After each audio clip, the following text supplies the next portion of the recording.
This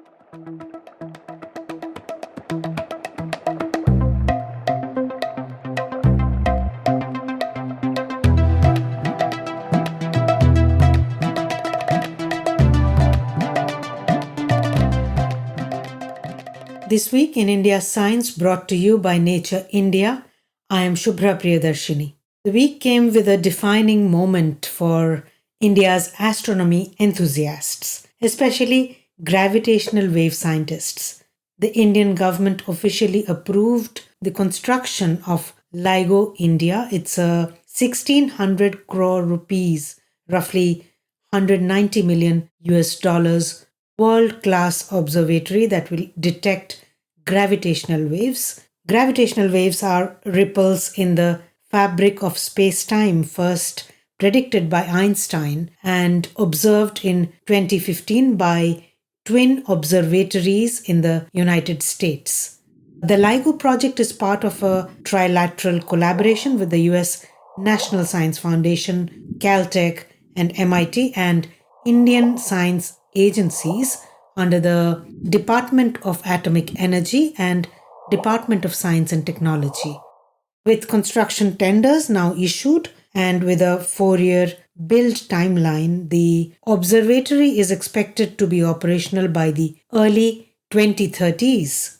Astrophysicist Shomok Raichaudhuri, part of the LIGO India team, shared his enthusiasm with me on this announcement.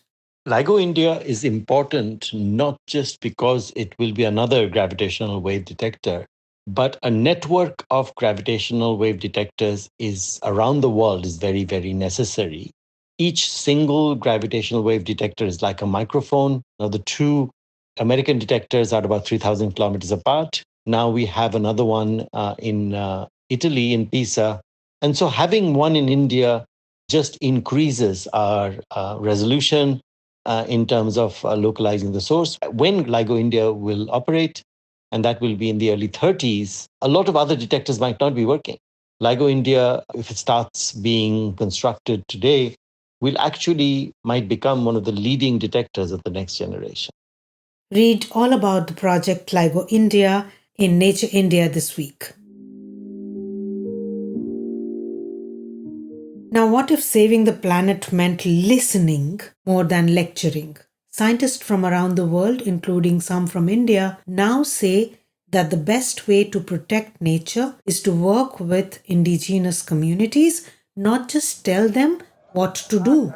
People like the Tangpa herders in Ladakh, for instance, or the Idumishmi community in Arunachal Pradesh have looked after forests and animals for generations. But often scientists just collect information from them and leave.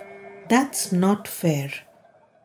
Science cannot work alone. These communities are nature's real protectors, say a group of international researchers, urging that we should involve local people from the very beginning in the scientific process, from asking questions to sharing results. Floods, wildfires, conflicts with wildlife do not affect everyone equally. The most marginalized communities often face the highest risks. Conservation must be designed with this in mind. That was Apurva Kulkarni, a co-author on this study from the University of Oxford. Read all about this new participatory research framework in a news feature in Nature India this week. Archaeological findings are always so fascinating. Archaeologists Benjamin Mouton of Sorbonne University and Antoine Zazot of the French National Museum of Natural History have taken a fresh look at Mehergarh, one of the oldest known farming villages of South Asia in Pakistan. For years, scientists believed farming began there around 8000 BCE, but now, thanks to new radiocarbon dating of ancient teeth, they say it actually began closer to 5200 BCE. That's about 2500 years later than we thought. So the archaeologists say this means early farmers in the Indus Valley probably learned farming from neighbors in Iran or Central Asia instead of inventing it all on their own. History is full of surprises, of course, and looks like it can take just a single tooth to rewrite thousands of years of history. Read about this fascinating find in Nature India this week.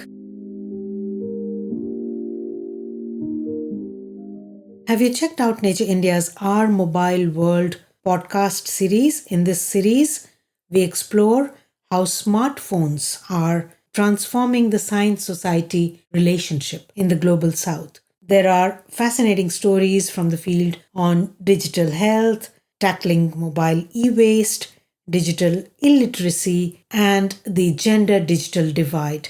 You'll find the series at www.nature.com/natindia/podcasts. You'll also find all of the rest of the stories at Nature India. You were listening to This Week in India's Science by Nature India. I am Shubhra Priyadarshini.